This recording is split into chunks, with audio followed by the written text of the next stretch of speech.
Hello guys, मेरा नाम है अमन और आप लोग देख रहे हैं बायो अमन। आज के इस वीडियो में हम लोग बात करेंगे बायोलॉजी क्लास 12 का पहला चैप्टर जीवों में जनन। हमारे एक सब्सक्राइबर्स हैं सिद्धार्थ पांडे, जिन्होंने कमेंट किया कि सर मुझे बायोलॉजी क्लास 12 आप लोग शुरू से पढ़ाइए। तो हम अब आपकी जो उम्मीदें थी, जो आशाएं थी, वो खत्म होती हैं, क्योंकि आज से अब हम बायोलॉजी क्लास 12 पढ़ाने लगेंगे। ठीक है, तो एक चैनल, हमारी जो इस चैनल है बायो अमन चैनल पर, इस चैनल पर एक प्लेलिस्ट होगा। उस चैनल पर हम लोग डेली या 1 या 2-3 दिन में वीडियोस आपको अपलोड करते रहेंगे। और एक बात कि एक वीडियो में पूरा चैप्टर क्लियर करवाएंगे। और आपके जितने भी डाउट्स होंगे आप नीचे कमेंट बॉक्स में कमेंट करिएगा और अपने टॉपिक्स को नीचे कमेंट करिएगा, सर इस टॉपिक पर वीडियो बनाइए। हम और हमारी टीम के द्वारा उन कमेंटों का आपको जवाब दिया जाएगा और यदि वो टॉपिक अच्छा रहा तो उन टॉपिक पर वीडियो भी बनाया जाएगा। और मैं बायोलॉजी पढ़ाता नहीं बल्कि बहुत शानदार तरीके से समझाता हूं। तो आपको क्या करना है, वीडियो को पूरा देखना है। चैनल को सब्सक्राइब नहीं किया तो चैनल को अभी सब्सक्राइब कर लीजिए और वीडियो को लाइक कर दीजिए। चलिए स्टार्ट करते हैं। तो हेलो गाइस, आज के इस वीडियो में हम लोग बात करेंगे कि बायोलॉजी क्लास 12 का पहला चैप्टर है जीवों में जनन। कौन सा चैप्टर है? जीवों में जनन। ठीक है, तो बहुत लोगों की मतलब कि भारी रिक्वायरमेंट थी कि सर बायोलॉजी क्लास 12 शुरू से पढ़ाइए। तो अब आपकी जो उम्मीदें थी, आशाएं थी, अब खत्म होती हैं, क्योंकि अब मैं बायोलॉजी क्लास 12 पढ़ाऊंगा शुरू से। ठीक है, जितने भी इंपॉर्टेंट टॉपिक्स होंगे उसको मैं अलग बताऊंगा। बायोलॉजी के इंपॉर्टेंट क्वेश्चन की सीरीज़ भी दूंगा और हो सकेगा तो मैं PDF बना के नोट्स भी आप लोगों को प्रोवाइड करवाऊंगा। ठीक है, तो आप लोगों को करना क्या है कि चैनल को सब्सक्राइब कर लेना है, वीडियो को लाइक कर देना है। देखिए, आज के इस वीडियो में हम लोग पढ़ेंगे बायोलॉजी क्लास 12 में जीवों में जनन के बारे में। जीवों में जनन क्या होता है, किस प्रकार होता है। तो देखिए, थोड़ा सा मैं 5 मिनट लूंगा आपसे बात करने के लिए। थोड़ा सा मैं इस चैप्टर को बताऊंगा कि आखिरकार ये जो जीवों में जनन है, इसके जो आत्मा है, एक्चुअली में ये चैप्टर कहना क्या चाहता है, इस चैप्टर में हम लोग पढ़ेंगे क्या, थोड़ा सा इसके बारे में जान लेते हैं, थोड़ा सा इसके बारे में समझ लेते हैं। तो देखिए, जो जीवों में जनन है ये बायोलॉजी क्लास 12 का पहला चैप्टर है। और ये जीवों में जनन आखिरकार इसमें पढ़ेंगे क्या, देखिए इसके नाम से ही समझ आ रहा है। जीवों मतलब कि जो जीव जंतु हैं, क्या होते हैं? जीव जंतु। और जनन का मतलब क्या होता है? रिप्रोडक्शन, मतलब कि बच्चे पैदा करना। क्या होता है बच्चों? बच्चे पैदा करना। तो हम लोग क्या पढ़ेंगे? जीव जंतु में बच्चे पैदा करना, मतलब कि जो जीव जंतु होते हैं वो किस प्रकार बच्चे पैदा करते हैं, उनकी कितनी विधियां होती हैं, कितने प्रकार के जनन होते हैं, इसके बारे में बात करेंगे। तो देखिए बच्चों, जो जनन होता है, जनन आखिरकार क्यों महत्वपूर्ण होता है? यदि जनन ना होता, यदि पहले से जनन ना होता तो एक टाइम क्या आता, जैसे आदमी 70 साल जीता है, यदि वो अपने 70 साल के बीच में जनन ना करे, रिप्रोडक्शन ना करे, तो क्या होगा, वो प्रजाति जो होगी समाप्त हो जाएगी 70 साल बाद। तो वो आदमी क्या करता है, मनुष्य क्या करता है, वो 70 साल से पहले अपने जैसा एक संतान उत्पन्न कर देता है जो फिर 70 साल जिएगा। इसी तरह फिर वो जो 70 साल जीने वाला लड़का है वो भी 70 साल के पहले एक संतान उत्पन्न कर देगा जो फिर 70 साल जिएगा। मतलब कि इसी प्रकार पृथ्वी में जीव जंतु बने हैं। थोड़ा सा आप लोग भी सोचिए कि जो जीवों में जनन है, अगर जनन ना होता तो क्या होता, एक टाइम ऐसा आता कि पृथ्वी में जीव जंतु की जो प्रजातियां हैं वो सब खत्म हो चुकी होती हैं। इसीलिए जनन जरूरी होता है कि मतलब कि पृथ्वी में जितने भी जीव जंतु हैं उनको बने रहने के लिए, उनको सर्वाइव करने के लिए जनन करने की आवश्यकता होती है। तो चलिए अब हम लोग देखते हैं, सबसे पहले जीवों में जनन में सबसे पहले हम लोग क्या पढ़ेंगे। ठीक है, तो देखिए पढ़ते रहिए और जो भी जितने भी डाउट्स हों उनको नीचे कमेंट बॉक्स में कमेंट करिए, हम और हमारी टीम के द्वारा उसका जवाब आपको दिया जाएगा। ठीक है, तो सबसे पहले अब हम लोग पढ़ेंगे जीवन अवधि के बारे में। ठीक है, क्या पढ़ेंगे बच्चों? जीवन अवधि के बारे में। तो चलिए बच्चों, यहाँ पे हम लोग देखेंगे जीवन अवधि के बारे में। किसके बारे में? जीवन अवधि। जीवन का मतलब क्या होता है? जो जीव जंतु अपना जो जीवन जीते हैं। अवधि का मतलब होता है कितनी अवधि तक जीते हैं। तो जीवन अवधि से मतलब होता है जो जीव जंतु अपनी जिंदगी को जितने दिन तक जीते हैं उसे हम जीवन अवधि कहते हैं। अब इसको हम कैसे लिखेंगे कि जीव के जन्म से लेकर प्राकृतिक मृत्यु तक के समय को उस जीव का जीवन अवधि कहते हैं। क्या लिखेंगे? जीवों के जन्म से लेकर के, मतलब कि जब उसका जन्म होता है, ठीक है, जन्म से लेकर उसके प्राकृतिक मृत्यु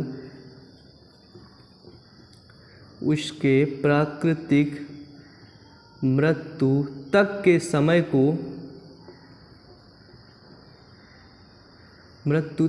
समय को जीवन अवधि कहते हैं। क्या कहते हैं बच्चों? जीवन अवधि। अब देखिए, अब इसको आप लोग समझिए कि जीवों के जन्म से लेकर, सपोज दैट एक ये जीव है, मतलब कि मनुष्य है, वो कब जन्म ले रहा है? 2000 में वो जन्म ले रहा है, सन 2000 में। अब क्या बोल रहा है? जीवों के जन्म से लेकर उसके प्राकृतिक मृत्यु तक। अब जो मनुष्य, जैसे यहाँ पे है मनुष्य की जो जीवन अवधि है वो कितने वर्ष की है? 70 से 75 साल। मतलब कि जो मनुष्य है वो 70 से 75 साल के बीच में मर जाता है। मर का मतलब प्राकृतिक मौत होती है उसकी, प्रकृति उसे ले लेती है, ठीक है। अपने मन से नहीं मरता कि कहीं एक्सीडेंट हो गया है ना, कहीं सुसाइड कर लिया, वो प्राकृतिक मृत्यु नहीं मानी जाएगी। प्राकृतिक मृत्यु मतलब कि वो जवान है, इसके बाद बच्चे पैदा करेगा, इसके बाद वो बूढ़ा हो जाएगा, फिर मर जाएगा, ठीक है, वही होती है प्राकृतिक मृत्यु। तो यहाँ पे क्या होगा कि प्राकृतिक मृत्यु मतलब कि जब 2000 में ये बच्चा जन्म लेता है, इसके बाद ये 2000 आता है 75, 2070 से 2075 के बीच में ये इसकी मृत्यु होती है, ठीक है, और ये 2000 में जन्म लेता है। तो जो इसके बीच का जो टाइम होता है, इसके बीच का जो समय होता है, उसी को हम बोलते हैं जीवन अवधि, ठीक है। जीवन अवधि मतलब कि किसी व्यक्ति के, किसी जीव के जन्म से लेकर के प्राकृतिक मृत्यु तक, इसको अच्छे से समझिएगा, ठीक है, क्योंकि 2 नंबर में क्वेश्चन पूछा जाता है। प्राकृतिक मृत्यु के बीच के समय को ही हम जीवन अवधि कहते हैं। जैसे कि मनुष्य की जो जीवन अवधि होती है वो 70 से 75 साल होती है। तो बताइए, समझ आया यहाँ पे? अब आपके बुक में बहुत ढेर सारे मतलब कि जीवों का दिया होगा, कुत्ता कितने साल जीता है, बिल्ली कितने साल जीती है। तो आप लोग मुझे नीचे कमेंट बॉक्स में बताएंगे कि खरगोश की जीवन अवधि कितनी होती है। खरगोश की जीवन अवधि कितनी होती है, ठीक है। नीचे तुरंत, अभी देखिए मत, इधर उधर मत देखिए, तुरंत अपनी बुक खोलिए, देखिए और बताइए कि खरगोश की जीवन अवधि कितनी होती है। तो अब आप लीजिए इसका स्क्रीनशॉट। अब हम बात करेंगे जनन के बारे में कि जनन क्या होता है, ठीक है। तो देखिए, जो जीवन अवधि है बच्चों, इसको आप लोग बहुत अच्छे तरीके से समझ चुके हैं, ठीक है। अब हम लोग बात कर लेते हैं जनन के बारे में। बस चलिए, तो आप लोग इसका स्क्रीनशॉट ले लीजिए। आप लोगों ने स्क्रीनशॉट ले लिया होगा, ठीक है। देखो, स्क्रीनशॉट से भी मतलब मत रखना, ठीक है, इसको कॉपी में लिखते चलना, है ना। नहीं, स्क्रीनशॉट पड़ा ही रहता है, बाद में सोचो मेरे पर्सनल फ़ोन में करीब 500-600 स्क्रीनशॉट होंगे, किसी पे काम ही नहीं कर रहा हूँ। क्यों? क्योंकि स्क्रीनशॉट लेके डाल देता हूँ, है ना, इसलिए स्क्रीनशॉट नहीं, सीधे काम किया जाता है, ठीक है। अब बच्चों हम लोग बात करेंगे जनन के बारे में। अब आप जानते हैं कि जनन क्यों होता है? क्योंकि जो पृथ्वी पे जो जीवों की या पेड़ पौधों की जो मतलब कि ये बनी हुई है, निरंतरता बनी हुई है, ये किसके कारण से बनी हुई है? जनन के कारण से। यदि ये लोग जीव जंतु जनन ना करते तो आज इनकी प्रजातियां पृथ्वी से समाप्त हो गई होती। तो आखिरकार हम जनन को कैसे लिखते हैं? तो हम लिखेंगे कि अपने समान। जनन क्या होता है बच्चों? अपने समान, अपने समान संतान उत्पन्न करने की क्षमता। क्या है? अपने समान संतान उत्पन्न करने की क्षमता को जनन कहते हैं, ठीक है। तो आज से आपसे अगर कोई पूछेगा कि जनन क्या होता है, तो आप लोग क्या बताएंगे उसे? कि अपने समान संतान उत्पन्न करने की क्षमता को जनन कहते हैं, ठीक है। अपने समान का मतलब जो जनन होता है, वो जनन जैसे मनुष्य है, मनुष्य जब जनन करता है तो एक मनुष्य का बच्चा ही पैदा करता है। ऐसा तो है नहीं कि मनुष्य ने जनन किया, उसमें से खरगोश पैदा हो गया, बिल्ली पैदा हो गई, कुत्ता पैदा हो गया, ऐसा नहीं होता ना। तो क्या होता है? अपने समान। इसको समझ लीजिए, अपने समान जनन जो होता है, अपने समान संतान उत्पन्न करने की क्षमता को जनन कहते हैं। क्या बोलते हैं? जनन कहते हैं। इसको इंग्लिश में क्या बोलते हैं? इसको इंग्लिश में बोलते हैं रिप्रोडक्शन बोलते हैं, ठीक है। अब आप लोग सोच रहे होंगे कि जनन क्यों होता है? जनन क्यों होता है कि पृथ्वी पर जीवों की जातियों को, पृथ्वी पर जीवों की जातियों को बनाए रखने के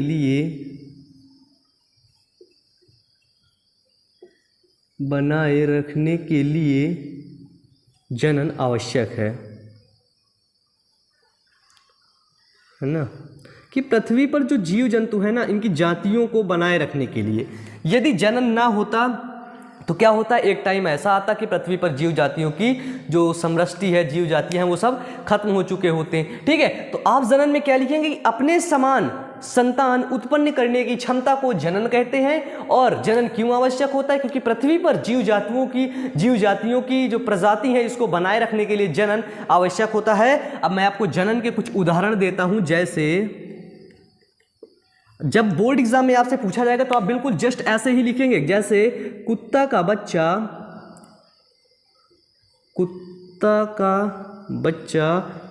कुत्ता होता है।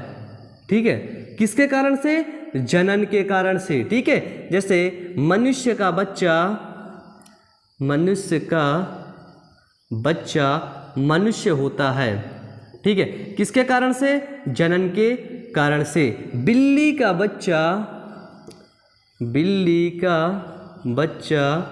बिल्ली होता है ना।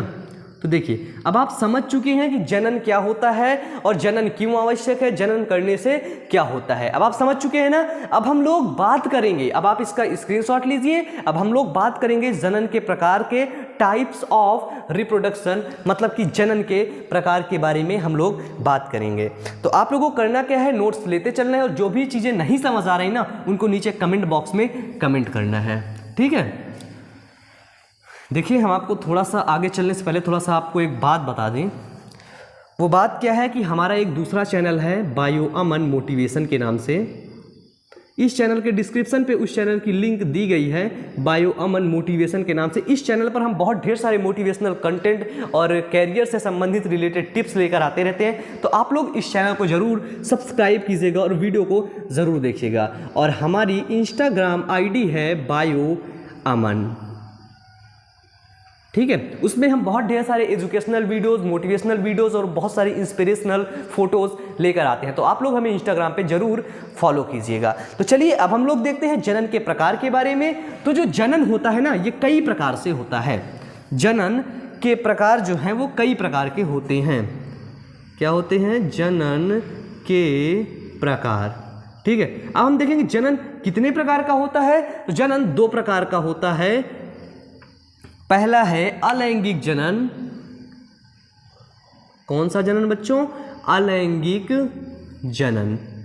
और सेकंड है लैंगिक जनन। ठीक है, जनन के प्रकार में जनन दो प्रकार का होता है। पहला होता है अलैंगिक जनन और दूसरा होता है लैंगिक जनन। तो आप लोग इसको कॉपी में स्क्रीनशॉट करिए। अब हम लोग इसको मिटा के आगे बात करेंगे अलैंगिक जनन के बारे में। किसके बारे में, अलैंगिक जनन के बारे में। ठीक है, तो आप लोग सपोर्ट भी करते रहिए, मतलब कि वीडियो को लाइक भी करते रहिए। ठीक है ना, ऐसे मुंह दिखाई के लिए यहाँ पे वीडियो आके मत देखिए, लाइक भी करिए यार, शेयर भी कर दीजिए यार, है ना। और देखो, पढ़ते पढ़ते बोर नहीं होना है। ठीक है, ये थोड़ा सा लेक्चर चैप्टर बड़ा है, चैप्टर समझाने वाला है, तो मैं तुमको समझा के पढ़ाऊंगा। ठीक है, तो बोर नहीं होना है कि वीडियो काटे निकल लिए, नहीं, पूरा वीडियो देख लो फिर आगे जाना। देखो, अलैंगिक जनन में क्या होता है कि इस जनन में केवल एक ही जनक की आवश्यकता होती है। इस जनन में केवल एक ही जनक की आवश्यकता होती है। ठीक है, एक ही जनक का मतलब क्या होता है, एक ही जनक की आवश्यकता होती है, अलैंगिक जनन कहलाता है। क्या कहलाता है बच्चों, अलैंगिक जनन कहलाता है। मतलब कि ये जो जनन है ना, इस जनन में केवल एक ही जनक की आवश्यकता होगी, केवल एक ही आदमी या केवल एक ही जनक मिलके बच्चे का निर्माण कर देगा, उसको हम बोलेंगे अलैंगिक जनन। क्या बोलेंगे, अलैंगिक जनन। समझ आया ना। देखिए, अब इसका जैसे आप लोग उदाहरण देख लीजिए। जैसे मैं आपको बता दूं कि ये एक जनक है, ठीक है, और यही जनक के अंदर, इसी जनक के अंदर मेल है और इसी जनक के अंदर फीमेल है। मेल का मतलब क्या होता है हिंदी में, नर, और फीमेल का मतलब मादा। मतलब इसी के अंदर मेल है, इसी के अंदर फीमेल है। मतलब यार एक बात कॉमन है कि अलैंगिक जनन वालों की कभी शादी नहीं होती। समझो समझो समझो, थोड़ा समझ लो, ठीक है। अलैंगिक जनन वालों की कभी शादी नहीं होती। क्यों नहीं होती? क्योंकि साला एक मतलब एक में ही मेल है, एक में ही फीमेल है, तो शादी किससे करेगा? तीसरी मेल से करेगा क्या? नहीं करेगा ना। तो मतलब कि अलैंगिक जनन वालों की कभी शादी नहीं होती है। तो ये क्या करते हैं, एक में मेल रहता है, एक में फीमेल रहता है, ये सबसे अच्छा रहता है, ठीक है। ना ये किसी की तरफ अट्रैक्ट होते हैं, ना लड़का लड़की की तरफ, ना लड़की लड़के की तरफ अट्रैक्ट होती है। सबसे अच्छा काम रहता है किसका? अलैंगिक जनन वालों का, ठीक है। अब इसमें देखते हैं कौन कौन से हैं। तो देखो यहाँ पे एक ही मेल है, एक ही फीमेल, एक में ही है, और यही आपका जो नया बच्चा बना देगा, मतलब कि यही आपकी संतान बना देगी। तो इस प्रकार के जनन को हम बोलते हैं अलैंगिक जनन, मतलब कि जिसमें केवल एक ही जनक की आवश्यकता होती है। ये देखिए, ये आपका जनक जो है एक है, नर और मादा एक में ही है, मतलब कि जो जनक है वो एक है, ठीक है। और इसी से नए संतान का निर्माण हो रहा है। ये हुआ आपका अलैंगिक जनन। अब देखिए, अलैंगिक जनन से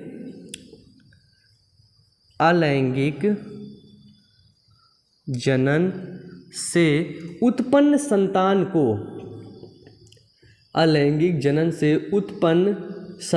को क्लोन कहते हैं। इस चीज़ को आप लोग याद रखिएगा, ठीक है। और ये एग्जाम में ऑब्जेक्टिव क्वेश्चन में पूछा जाता है कि जो अलैंगिक जनन से उत्पन्न जो संतानें होती हैं उसको क्या बोला जाता है बच्चों? तो अलैंगिक जनन से उत्पन्न संतानों को क्लोन कहा जाता है। अब क्लोन क्यों कहा जाता है? क्योंकि अलैंगिक जनन से उत्पन्न संतान, ये टिप्स टॉपिक हैं, इनको लिखते जाइएगा, ठीक है। अलैंगिक जनन से उत्पन्न संतान अपने जनक के समान होती है, मतलब कि बिल्कुल हूबहू नकल होती है, ठीक है। अब जैसे देखो, ये जनक है, इस जनक में इतना डीएनए पाया गया, अब आधा डीएनए इस वाले में चला गया, आधा डीएनए इस वाले में चला गया, तो समझिए एक ही डीएनए था ना, एक डीएनए दोनों में अलग हुआ, तो जो संतान होगी वो बिल्कुल हूबहू होगी, मतलब कि बिल्कुल हूबहू होगी, बिल्कुल समान होगी। आप समझ ही नहीं पाएंगे। अगर ये चचा, ये जो जनक है ना, ये चचा आपको सुबह इसे मिले, शाम के इन्होंने 2 बच्चे पैदा कर दिया, यही टूट के 2 बन गए, तो वही तुम समझ ही नहीं पाओगे कि जो सुबह मिले थे वो कौन चचा थे, ये ऊपर वाले चचा थे कि नीचे वाले चचा थे। समझ ही नहीं पाओगे। क्यों नहीं समझ पाओगे? क्योंकि इनकी जो संतानें होती हैं वो बिल्कुल हूबहू होती हैं, बिल्कुल इनके जनक के समान होती हैं। तो इन चाचा से तुम सुबह मिलके चाय पानी पी लिए, ठीक है। अब शाम को फिर चाचा को ढूंढ रहे हो, तो चाचा ने क्या किया? बच्चे पैदा कर दिया 2 ठो, चचा टूट के 2 बन गए। तो अब शाम को तुमको ये चचा मिले और ये चचा मिले, तो तुम खड़े होकर सोच रहे हो कि भैया ये वाला चाचा चाय पिलाया था कि ये वाला। क्यों सोच रहे हो? क्योंकि दोनों की शक्ल मिल रही है, तुम समझ ही नहीं पा रहे हो आखिरकार चाय कौन पिलाया था। समझ गए ना? तो देखो, अलैंगिक जनन से जो उत्पन्न संतान होगी, अब इन चचा लोग को क्या बोलेंगे? इनको बोलेंगे हम क्लोन, ठीक है। और इसको क्या बोलेंगे हम? जो अलैंगिक जनन से उत्पन्न संतान को हम बोलते हैं क्लोन, ठीक है, क्योंकि ये बिल्कुल जस्ट अपने जनक के हूबहू समान होती है, ठीक है। समझ गए? तो अब आप लोग इसका स्क्रीनशॉट ले लीजिए। अब मैं आपको इसके उदाहरण दे देता हूं, ठीक है। और बताइए कैसा लग रहा है पढ़ने में? नीचे कमेंट बॉक्स में थोड़ा थोड़ा कमेंट करते रहो यार। कम से कम एक लड़का कम से कम 5-6 बार तो कमेंट करे ही। कितने बार? 5-6 बार। तो बैठो मत, कमेंट करो, ठीक है। तो देखो, अलैंगिक जनन में जैसे इसका हो गया उदाहरण में आ गया अमीबा हो गया। क्या हो गया बच्चों? अमीबा हो गया। ये मार्कर नहीं चल रहा। अमीबा हो गया, फिर पैरामीशियम हो गया, अमीबा हो गया, पैरामीशियम हो गया, इसके बाद आपका युगलीना हो गया, इसके बाद आपका जीवाणु हो गया, ठीक है। इसके ये इतने उदाहरण हैं। अब जैसे हम लोग अमीबा को देख लेते हैं कि ये देखिए, ये अमीबा है, ठीक है, ये इसके अंदर डीएनए पाया गया, ठीक है। अब ये अमीबा क्या करता है? जनन करता है। इस अमीबा के अंदर ही मेल है, इस अमीबा के अंदर ही फीमेल है, ठीक है, मेल और फीमेल। तो समझो अमीबा की शादी नहीं होती है। बहुत गलत बात है यार, बताओ कितना दुख होता होगा ना यार बेचारे को। जो साला लोगों की शादी देखता होगा ना तो बड़ा रोता होगा कि बताओ मेरी शादी नहीं हुई है ना। तो देखो यहाँ पे ये बटेगा, 2 भागों में बटेगा, तो जो नया अमीबा बनेगा यही डीएनए उसमें से आधा हो जाएगा। अब समझिए, जब यही डीएनए उसमें से आधा हो जाएगा, किसी और का डीएनए नहीं मिलेगा, तो ये बिल्कुल अपने जनक के हूबहू होगी कि नहीं, बिल्कुल अपने जनक के समान होगी कि नहीं, बताइए आप लोग, बताइए, कोई ना समझ आए तो भी बताइए, हूबहू होगी कि नहीं। तो इन जो हूबहू जो संतान है, इन संतान को हम बोलेंगे क्लोन। क्या बोलेंगे? क्लोन, क्योंकि ये अपने जनक के एकदम समान हैं। क्या है? जनक के समान हैं। हमारे सब्सक्राइबर्स हैं सिद्धार्थ पांडे, तो सिद्धार्थ पांडे कैसा लग रहा है, समझ आ रहा है कि नहीं आपको, बताइए, समझ आ रहा है? नीचे कमेंट बॉक्स में कमेंट करिए तुरंत, और पूरा वीडियो देखने के लिए क्या करिए, वीडियो को देखते रहिए और कॉपी पेन लेके बैठिए। बताइए सिद्धार्थ, कोई दिक्कत तो नहीं है? नीचे कमेंट करिए तुरंत, सिद्धार्थ तुम्हें ही कह रहा हूँ, ठीक है। चलो देखो, तो यहाँ पे आप लोगों ने उदाहरण भी देख लिया, अलैंगिक जनन को आप लोग अब अच्छे तरीके से समझ चुके हैं। तो अब आपको क्या करना है, इसका स्क्रीनशॉट लेना है और इसको अपने कॉपी में लिख लेना है, ठीक है। अब मैं इसको मिटा रहा हूँ। अब हम लोग बात करेंगे लैंगिक जनन के बारे में।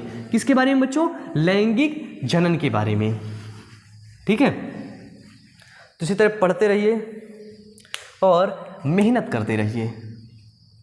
और हाँ, वो जो दूसरा वाला चैनल है ना, बायो अमन मोटिवेशन, उसके वीडियोस को जरूर देखिएगा, क्योंकि हम लोग स्पेशली टाइम उसके लिए निकालते हैं। क्या करते हैं? स्पेशली टाइम हम लोग उसी चैनल के लिए निकालते हैं, ठीक है। तो देखिए, हम लोग अब बात करेंगे लैंगिक जनन क्या होता है। लैंगिक जनन मतलब कि लैंगिक जनन क्या होता है कि इस जनन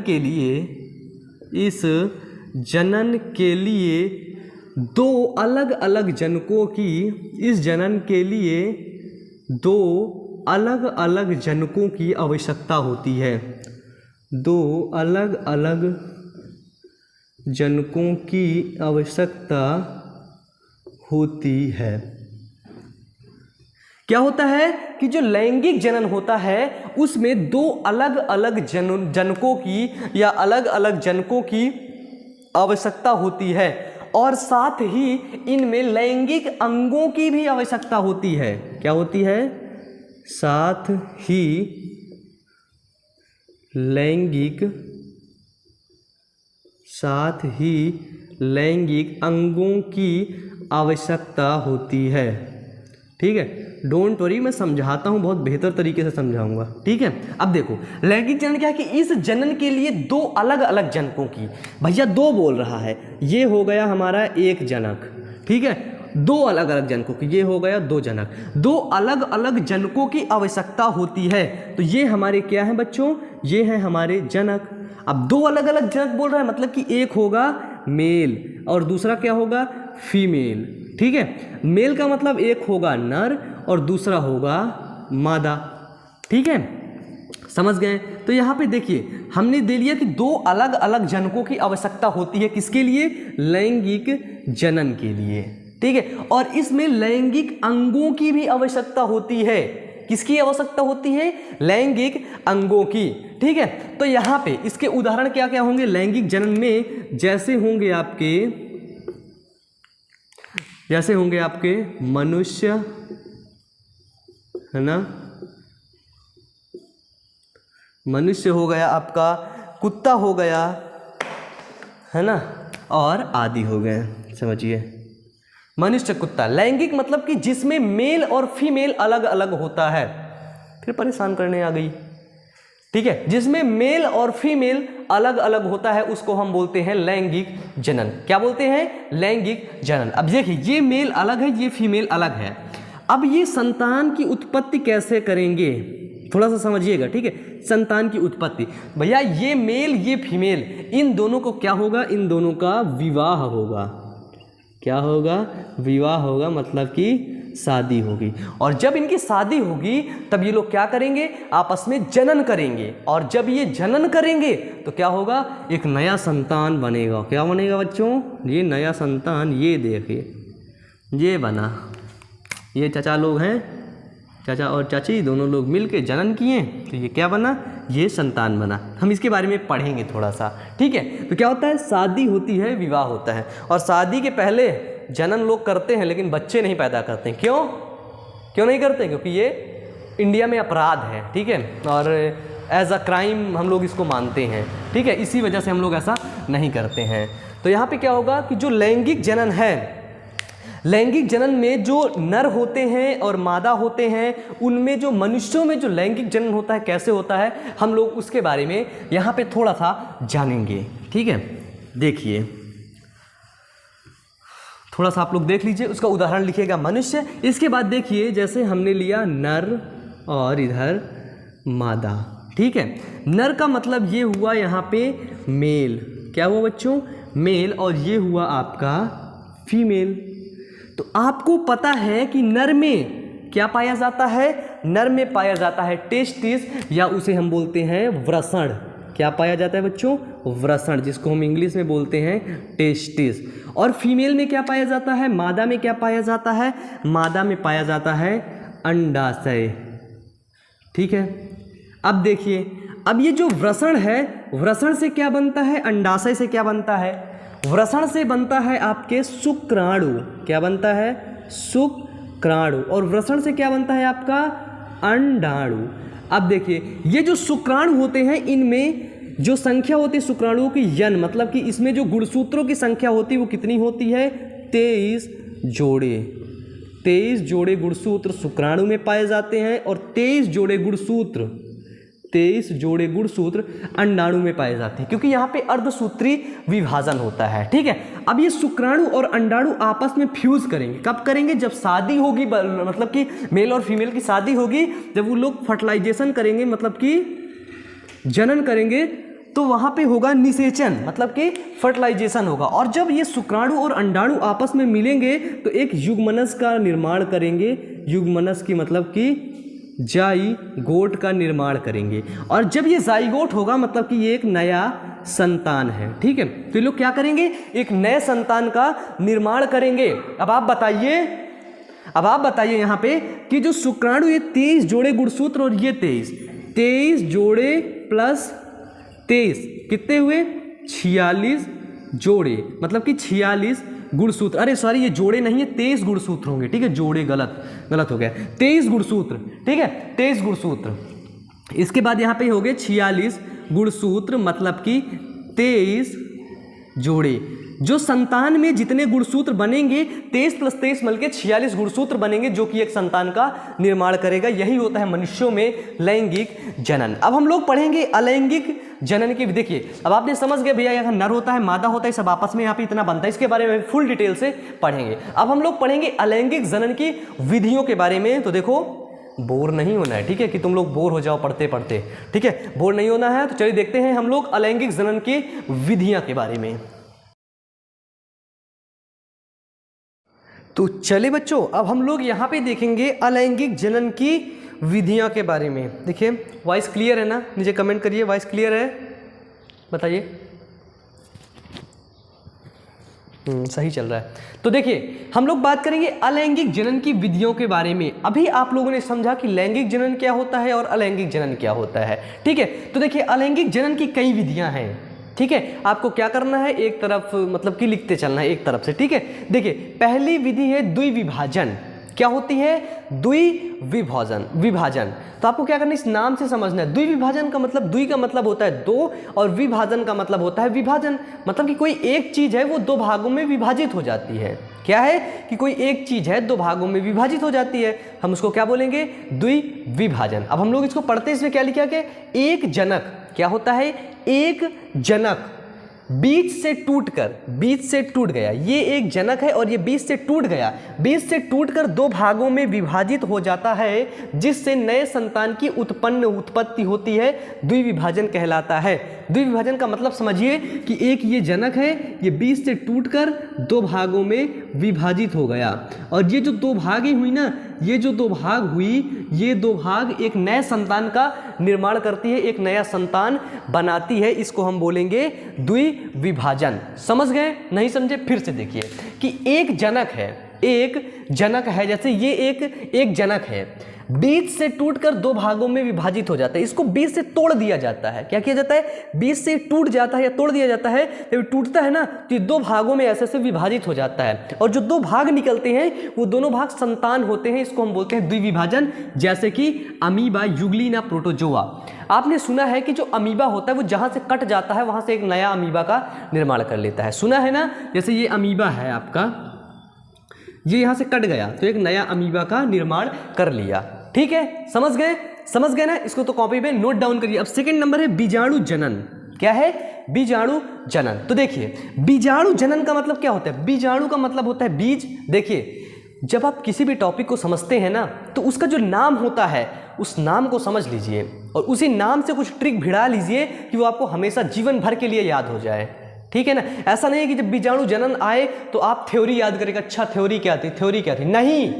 बीजाणु जनन आए तो बीजाणु जनन से ही तुम थ्योरी बना दो अपने मन से। ठीक है, ऐसा ही मैं करवाऊंगा यहाँ पे। बीजाणु जनन, बीजाणु का अर्थ होता है बीज। बीजाणु किससे मतलब हम लोग इंडिकेट करते हैं? बीज से। जनन का मतलब जनन, ऐसा जनन जो बीज से होता है, ऐसा जनन जो बीजों से होता है या जो बीज से होता है उसको हम बोलते हैं बीजाणु जनन। बताइए कितना सिंपल है ना? तो देखिए इस जनन में जीव बीजाणु उत्पन्न करते हैं। जो ये बीजाणु जनन होता है ना, इस जनन में जीव क्या करते हैं? बीजाणु उत्पन्न करते हैं, यानी कि बीज उत्पन्न करते हैं। क्या उत्पन्न करते हैं? बीज। जो बीज अंकुरित होकर नया संतान बनाते हैं, जैसे कि ये एक बीजाणु जनन वाला पौधा है पेनिसिलियम। क्या है? पेनिसिलियम। ठीक है, ये एक पेनिसिलियम पौधा है, इसने बीज को बनाया। ये देखिए, ये इसने क्या बनाया?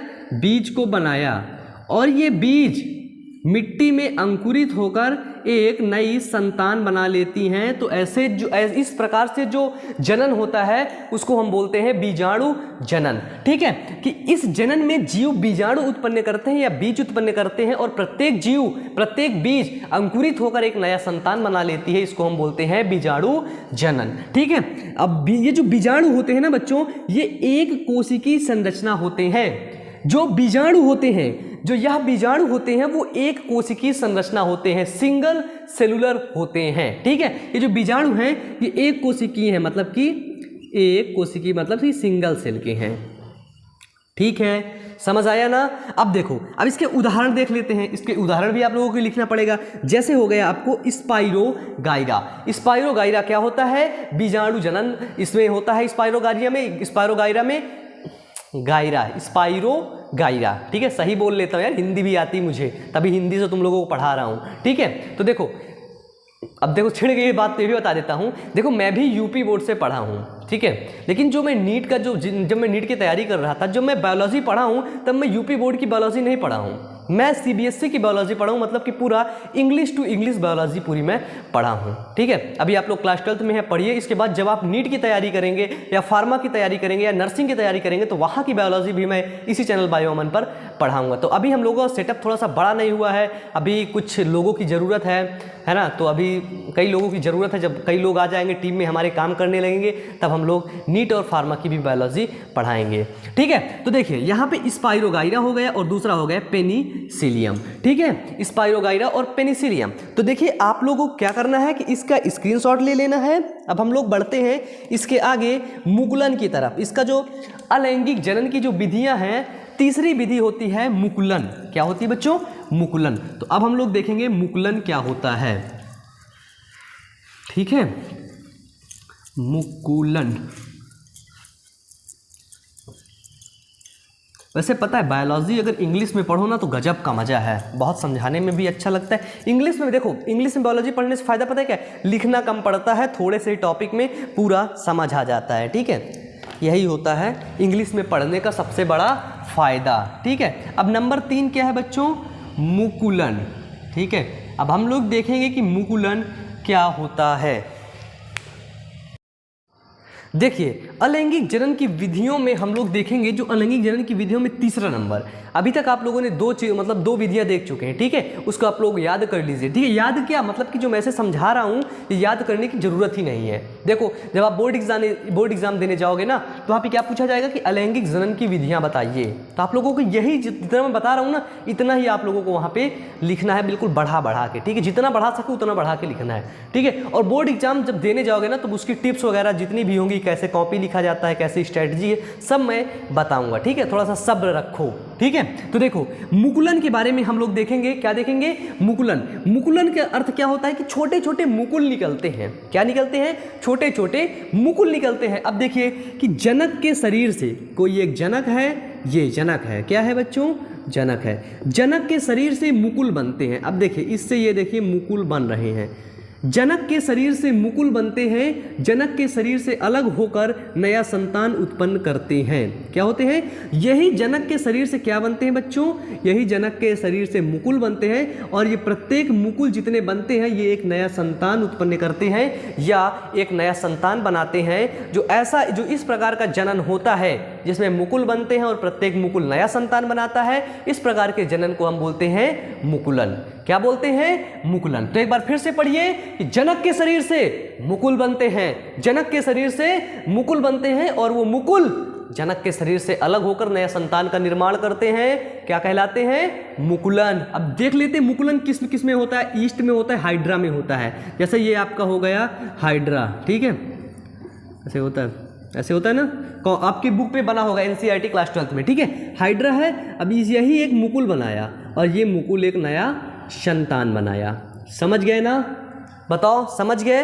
इतना सिंपल वे से समझाया हूं मैं। इसके बाद देखो खंडी भवन, नेक्स्ट है खंडी भवन। खंडी का मतलब क्या होता है कि खंड खंड। खंडी का अर्थ क्या होता है? खंड खंड। अब भवन का अर्थ होता है बायोलॉजी में टूटना। क्या होता है? भवन का अर्थ होता है टूटना, ठीक है। देखो खंडी भवन का अर्थ है, क्या अर्थ है भैया? कि खंड खंड में टूटना। खंडी भवन का जो अर्थ होता है वो होता है खंड खंड में टूटना। और जो जितने भी खंड टूट रहे हैं, जितने भी खंड टूट रहे हैं वो खंड एक नया संतान बनाएं। जब वो खंड नया संतान बनाएं तो इस प्रकार के जनन को हम बोलते हैं खंडी भवन। जैसे कि स्पाइरोगाइरा, जैसे आपका समझिए ये एक स्पाइरोगाइरा है, ठीक है, बुक में बना है, आप लोग देख लीजिएगा, क्योंकि मुझे यार आर्ट बनाना ज़्यादा अच्छे से आता नहीं है। स्पाइरोगाइरा जब खंड खंड में ऐसे टूट जाएगा, जैसे ये देखिए ये एक स्पाइरोगाइरा का टूटा हुआ खंड है, ठीक है, ये देखिए, और ये जितने भी प्रत्येक खंड है ना, ये प्रत्येक खंड नया संतान बनाते हैं, ठीक है, नया संतान बनाते हैं। तो इस प्रकार के इस प्रकार से होने वाले जो जनन होता है, इस प्रकार से होने वाला जनन को हम क्या बोलते हैं? खंडी भवन। तो खंडी भवन को फिर से समझिए कि खंडी भवन का अर्थ होता है खंड खंड में टूटना, कि ऐसा जनन जो खंड खंड में टूट जाता है और प्रत्येक खंड नया संतान उत्पन्न करता है। तो इस प्रकार के जनन को हम बोलते हैं खंडी भवन। इसका उदाहरण क्या होता है? स्पाइरोगाइरा। क्या होता है बच्चों? स्पाइरोगाइरा। अब हम लोग इसके आगे देखते हैं। 5वीं नंबर की जो विधि है उसको हम बोलेंगे पुनरुद्ध भवन। खंडी भवन और पुनरुद्ध भवन बोर्ड एग्जाम का अच्छा सा क्वेश्चन है कि बताओ खंडी भवन क्या है, पुनरुद्ध भवन क्या है, ठीक है। तो अब हम लोग क्या देखेंगे? पुनरुद्ध भवन, ठीक है। तो नीचे कमेंट करो तुम लोग जल्दी से, ठीक है, कमेंट में दिक्कत ना करो, जो जहाँ ना समझ में आए वहाँ तुरंत बता देना, सर ये चीज़ नहीं समझ आ रही, इसका वीडियो अलग से बनाइए। कैसे बनाइए? अलग से, ठीक है, लेकिन पढ़ो भी, ठीक है ना। इंटर में हो तो कम से कम पता है इंटर में कितने घंटे पढ़ना चाहिए? इंटर में तुम लोगों को पढ़ना चाहिए कम से कम 8 घंटे। कितने घंटे? 8 घंटे। जब CPMT में जाओगे तब तुमको, नीट में जाओगे 15 घंटे पढ़ना पड़ेगा, 20 घंटे पढ़ना पड़ेगा, वो 12 घंटे पढ़ना पड़ेगा, 15 घंटे पढ़ना पड़ेगा, है ना। 20 घंटे बहुत हो जाएगा। 20 घंटे जब पढ़ोगे ना तो तुम नीट को साला क्रैक ही कर दोगे, निकाल ही लोगे, है ना। तो चले बच्चों, अब हम लोग यहाँ पे समझेंगे कि पुनरुद्ध भवन क्या होता है। किसके बारे में? पुनरुद्ध भवन के बारे में। अभी तक जो अलैंगिक जनन की विधियाँ थी वो 4 विधियाँ हम लोग को देख चुके हैं, बहुत बेहतर तरीके से समझ चुके हैं। अब ये 5वीं विधि है पुनरुद्ध भवन। पुनरुद्ध भवन से क्या मतलब होता है? पुनरुद्ध भवन मतलब कि पुनः, रुद्ध भवन मतलब कि जीव का निर्माण हो जाता है, पुनः जीव का निर्माण हो जाता है। मतलब कि कोई जीव है, उस जीव का शरीर कट जाता है, फिर वो जो कटा हुआ भाग पुनः एक जीव का निर्माण कर लेता है, उसे हम बोलते हैं पुनरुद्ध भवन। समझ आया ना, क्या बोलते हैं? पुनरुद्ध भवन। तो यहाँ पे देखो कि जीव के शरीर के कटे हुए भाग, जीव का शरीर, जैसे भैया ये एक जीव है, इसका नाम है वायु अमन। इस जीव के भाग मतलब वायु अमन का भाग एक कट जाता है, हाथ आधा हो जाता है। ऐसे करवाना मत, नहीं तो मैं लिखूंगा कैसे यार, बताओ कितना गलत करवा रहे हो तुम लोग, है ना। समझो, आधा हो जाता है, क्या होता है? आधा हो जाता है। ये भाग और ये भाग कट के अलग अलग हो गए, ये बन गए। ये दोनों भाग एक नए संतान का निर्माण करते हैं, उसी को हम बोलते हैं पुनरुद्ध भवन। समझ आया? अब पढ़ो, देखो, जीव के शरीर का कटा हुआ भाग नया संतान बना लेता है। इस प्रकार के अलैंगिक जनन को हम पुनरुद्ध भवन कहते हैं। कि कोई जीव है, उसके शरीर का जो भाग होता है, कुछ भाग कट जाता है और कटा हुआ भाग एक नए शरीर का निर्माण कर लेता है। सोचो अगर हम लोगों में ऐसा होता तो कैसा लगता, है ना। ऐसे हमारी अंगुली वगैरह है ना, हाथ वगैरह जब कट जाता तो एक नया आदमी बन जाता है, मतलब मज़ा आ जाती तब तो, है ना। काट काट के आदमीये बनाते रहते तुम लोग, है ना। देखो जैसे जैसे क्या होता है, प्लेनेरिया हो गया, हाइड्रा हो गया, अमीबा हो गया। देखो जो प्लेनेरिया होता है उसका मैं थोड़ा सा चित्र बना देता हूँ। देखो भैया, हम कोई चित्रकार नहीं है, ठीक है, कि हम कोई बहुत बड़े चित्रकार हैं, हम थोड़ा थोड़ी बना लेते थे। लेकिन पता है, जब मैं क्लास 12 में पढ़ता था ना, तो वहाँ पे मैं अपने पूरे क्लास का, क्या मतलब आधी से थोड़ा कम क्लास का मैं ही चित्र बनाया करता था, क्योंकि मैं वास्तव में बहुत अच्छा चित्र बनाता था पहले, ठीक है। और मेरी क्लास 11th की नोट्स अभी भी रखी हुई है, ठीक है, बायोलॉजी की। तो मैं कभी उसमें जो मैं चित्र बनाया हूँ उसको मैं कभी तुम लोगों को दिखाऊंगा, ठीक है। अभी तो खैर टाइम नहीं है, अभी तो वो घर पे रखी हुई है, स्टूडियो में है हम लोग, है ना। तो जब घर जाएंगे, नोट्स आएगी हमारे पास, तो हम आपको दिखाएंगे, ठीक है। जैसे ये है आपका प्लेनेरिया, क्या बच्चों? प्लेनेरिया। अब ये प्लेनेरिया में क्या बोल रहा है कि जीव, ये एक जीव है, क्या है बच्चों? जीव है। अब बोला जा रहा है कि इस जीव में क्या होता है? पुनरुद्ध भवन की क्रिया होती है। बताइए कौन सी क्रिया होती है इस जीव में? इस जीव में होता है पुनरुद्ध भवन। क्या होता है बच्चों? पुनरुद्ध भवन। तो पुनरुद्ध भवन क्या बोलता है कि शरीर का कटा हुआ भाग, अब इस जीव के हम 3 टुकड़े कर दिए। कितने टुकड़े? 3 टुकड़े कर दिए। अब 3 टुकड़े करने के बाद ये जीव का शरीर, हमको एक टुकड़ा ये मिला, है ना, एक टुकड़ा ये मिला और एक ये पूंछ का टुकड़ा मिला, है ना। मतलब कि देखो, ये हमको 3 टुकड़े मिल गए, 1, 2 और 3। अब ये तीनों टुकड़े क्या करेंगे? एक नए संतान का निर्माण कर लेंगे। किसका निर्माण करेंगे? नए संतान का। ये क्या है बच्चों? ये जनक है, ठीक है, ये जनक है। इस जनक से इन 3 नए संतान का निर्माण जब हो जाता है तो इस प्रकार के जनन को हम क्या बोलते हैं? पुनरुद्ध भवन बोलते हैं। क्या बोलते हैं? पुनरुद्ध भवन। तो बताओ समझ आया कि नहीं आया? आ गया? चलो अब हम लोग अलैंगिक जनन की एक लास्ट विधि पढ़ते हैं, उस विधि का नाम है कायिक जनन। किसके बारे में बच्चों? कायिक जनन के बारे में। तो थोड़ा धैर्य रखिए, पढ़ते रहिए, बोर वगैरह मत होइए, नहीं तो तुमको हम पंचर कर देंगे मार मार के। हम बहुत मारते हैं, है ना। सच कह रहा हूँ, तुम लोगों को मजाक लग रहा होगा, सच में मैं बहुत मारता हूँ। मैं देखो लड़ाई वड़ाई तो खैर बहुत, जब 12th वगैरह में था ना, बहुत करता था लड़ाई ये वो बहुत। लेकिन अब तो खैर कुछ सुधर गया, कुछ क्या बहुत सुधर गया हूँ, है ना। अब मारने के चक्कर में तो मैं कभी पीछे नहीं रहता। कहीं लड़ाई हो तो समझो मारता मैं ज़रूर हूँ, चाहे भले बाद में मार खा जाऊँ, लेकिन मारता ज़रूर हूँ मैं, है ना। अब ये सब देखो बचपन की सब चीज़ें हैं, देखो सबके अंदर होती, तुम्हारे अंदर भी हैं, लेकिन इन सब चीज़ों को कंट्रोल करना चाहिए, है ना। इन सब चीज़ों को अपने ऊपर हावी नहीं होने देना चाहिए कि जैसे मैं लड़ाई करता हूँ तो मैं ज़िंदगी भर, पूरी ज़िंदगी लड़ाई ही करूँगा, सबसे लड़ता ही रहूँगा। नहीं, अभी लड़ाई कर लिए, ठीक है, कोई बात नहीं। अब जब पढ़ने बैठो तो लड़ाई की बातें दूर हो जानी चाहिए, ठीक है। ये नहीं कि पढ़ने भी बैठ गए तब भी लड़ाई की बातें याद आने, फिर भी किसी से लड़ रहे हो, ये खराब बातें होती, ठीक है। मतलब अपने ऊपर किसी भी आदत को हावी नहीं होने देना है। तुम खुद किसी आदत पर हावी हो जाओ, तभी तुम जीवन में सफल हो पाओगे, ठीक है। देखो अब हम लोग अलैंगिक जनन की एक अलग विधि पढ़ते हैं, उस विधि का नाम है कायिक जनन, ठीक है। अब यहाँ से प्रश्न 2 नंबर में भी आता है और 4 नंबर में भी आता है। 2 नंबर में पूछा जाएगा कायिक जनन और उसके प्रकार बताइए, और 4 नंबर में पूछा जाएगा कि कायिक जनन के बारे में विस्तृत समझाइए, उसके प्रकार के बारे में विस्तृत रूप से समझाइए। तो देखिए अब हम लोग यहाँ पे बिल्कुल एक्सप्लेन से देखेंगे कायिक जनन। अरे हमने तो यहाँ पे जल लिख दिया, जल मतलब पता है, हाँ सॉरी, मुझे पानी प्यास लगी है, मैं थोड़ा सा पानी पी के आता हूँ। ठीक है, तो बच्चों अब हम पानी वगैरह पी चुके हैं। ठीक है, पानी अब हमने पी लिया है। अब हम लोग आगे देखते हैं, पढ़ेंगे कायिक जनन के बारे में। किसके बारे में? कायिक जनन के बारे में। देखिए कायिक का मतलब क्या होता है, कायिक जनन को अच्छे से समझिएगा। तो एक काम करिए, आप लोग भी थोड़ा पानी वानी पी लीजिए। ठीक है, देखिए कायिक जनन क्या होता है कि मात्र पादप, क्या होता है? मात्र पादप या जनक। यहाँ हम समझ लेते हैं ये एक जनक है या एक मात्र पादप है। ठीक है, मात्र पादप के कायिक अंगों द्वारा, इसके कुछ कायिक अंग हैं। कौन से अंग हैं बच्चों? कायिक अंग। ठीक है, कायिक अंगों द्वारा नए पादप के निर्माण की क्रिया को कायिक जनन कहते हैं। मतलब कि कोई एक पादप है, उस पादप के जो अंग हैं वो कायिक अंग हैं, क्योंकि वो जो पादप के अंग या भाग हैं, उस भाग को हम ले जाकर कहीं पे पेड़ वगैरह लगा देते हैं, तो वहाँ पे क्या होता है कि नए पादप का निर्माण हो जाता है। इस प्रकार से जो उत्पन्न पादप होते हैं, इस प्रकार से जो पौधे जन्म लेते हैं, उनको हम कायिक जनन कहते हैं। एक बार फिर से समझो कि मात्र पादप के कायिक अंगों द्वारा, क्या है? मात्र पादप के कायिक अंगों द्वारा नए पादप के निर्माण के इस प्रक्रिया को हम कायिक जनन कहते हैं। ठीक है, अब ये जो कायिक जनन होता है ना, ये कितने प्रकार का होता है? तो बच्चों कायिक जनन मेनली 2 टाइप्स होता है, 2 प्रकार का होता है। पहला होता है प्राकृतिक कायिक जनन और दूसरा होता है कृत्रिम कायिक जनन। तो बताइए कायिक जनन समझ में आया ना?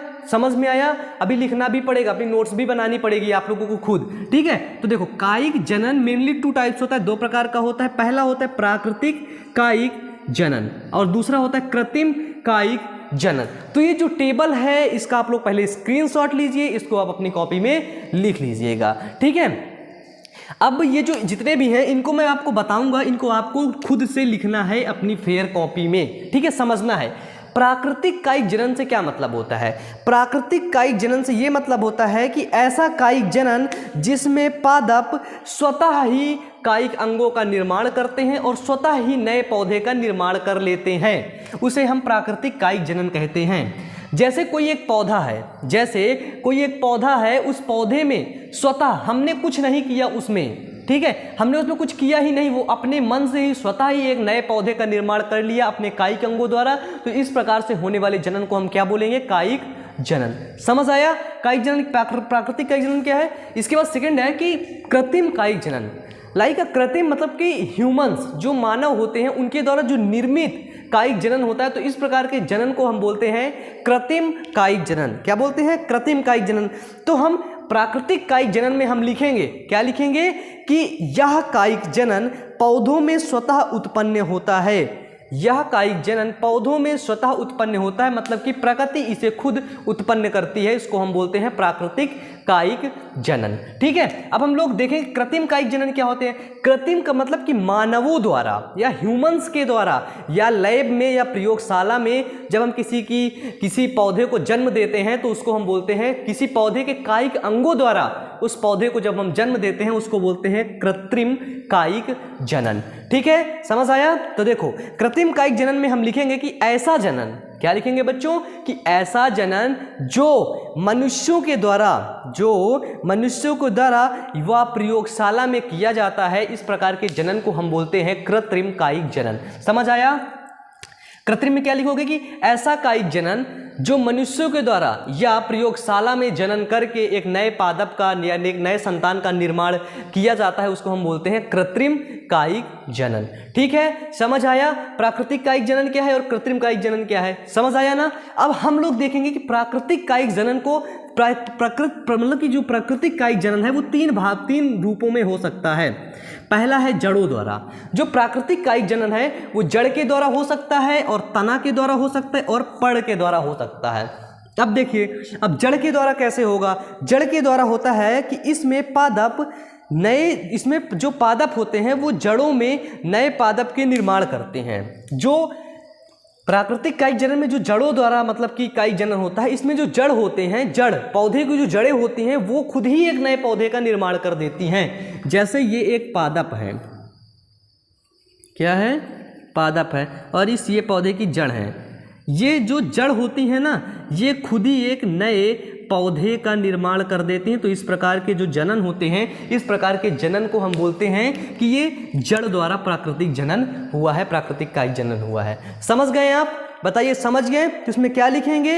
हेडिंग डालेंगे जड़ों द्वारा, फिर लिखेंगे कि इसमें पादप के जड़ों से, इसमें पादप के जड़ों से नए संतानों का उत्पन्न होता है। इस प्रकार के जनन को हम बोलते हैं जड़ों द्वारा जनन। क्या बोलते हैं? जड़ों द्वारा जनन। इसके उदाहरण क्या हैं? जैसे कि हो गए आपके शीशम और अमरूद। क्या हो गए बच्चों? उदाहरण में लिखेंगे आप शीशम और अमरूद। देखिए बच्चों, जो अमरूद का पेड़ होता है, मुझे याद है मेरे घर में एक अमरूद का पेड़ है, तो मैं क्या देखता हूँ कि अमरूद का पेड़ है, ठीक है, उसके आसपास थोड़ी दूर में जहाँ तक उसकी जड़ें जाती हैं, उसके आसपास कुछ छोटे छोटे अमरूद के पेड़ मतलब कि उग जाते हैं, जमाते हैं। सोचो कैसे जमाते? क्योंकि उसमें जड़ों द्वारा प्राकृतिक कायिक जनन होता है। ठीक है, अब हम देखेंगे तना द्वारा। तना द्वारा मतलब कि स्टेम होती है, तना होता है, उस तने द्वारा होने वाले जो मतलब कि जो तना होता है, तना ही रूपांतरित होकर एक नए पादप का निर्माण करता है। जो तना होता है, जैसे ये पेड़ है जी, आपकी जड़ से बना लिया, अब जी समझिए ये इसकी तना है। क्या है? ये तना है। अब तने में ऐसा रूपांतरण, ऐसी क्रिया होती है जिसके कारण से तने से एक नए पौधे का निर्माण किया जाता है। उस प्रकार के जनन को बोलेंगे हम कि तना द्वारा जनन। इसको लिखिए कॉपी में, ठीक है ना, मैं जो बोल रहा हूँ इसको लिखिए। अब इसको डिफिनीशन क्या लिखेंगे? तने द्वारा में, तना द्वारा में लिखेंगे कि तना अनेक प्रकार से रूपांतरित होकर नए पौधे का निर्माण करता है। तो इस प्रकार के जनन को हम बोलेंगे तने द्वारा कायिक जनन। ठीक है ना, जो तना होता है वो अनेक प्रकार से रूपांतरित होकर एक नए पौधे का निर्माण करता है। इस प्रकार के जनन को हम बोलेंगे तने द्वारा जनन। बताइए समझ आया ना? अब देखिए पड़ द्वारा। पड़ का क्या मतलब होता है? पड़ का मतलब होता है बच्चों पत्ती। ठीक है, क्या मतलब होता है पड़ का? पड़ का मतलब होता है पत्ती, है ना। ये देखिए तने द्वारा में आप लिखेंगे तना।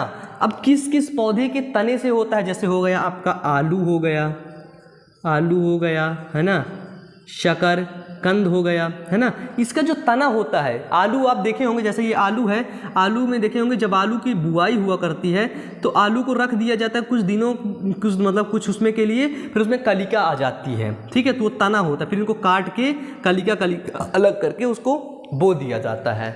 ठीक है, तो इसको हम बोलते हैं तना द्वारा कायिक जनन। ठीक है, तने द्वारा कायिक जनन में हो गया आपका आलू, हो गया शकरकंद, हो गया और आपका गन्ना हो गया। ठीक है, आपने गन्ने को भी देखा होगा कि गन्ने में गांठ होती हैं। ठीक है, और गांठ से ही तना निकलता है और उसी को बोया जाता है। ठीक है, उसको हम बोलेंगे तने द्वारा कायिक जनन। अब पड़ मतलब कि पत्ती द्वारा। कोई ऐसी एक पत्ती है, क्या है बच्चों?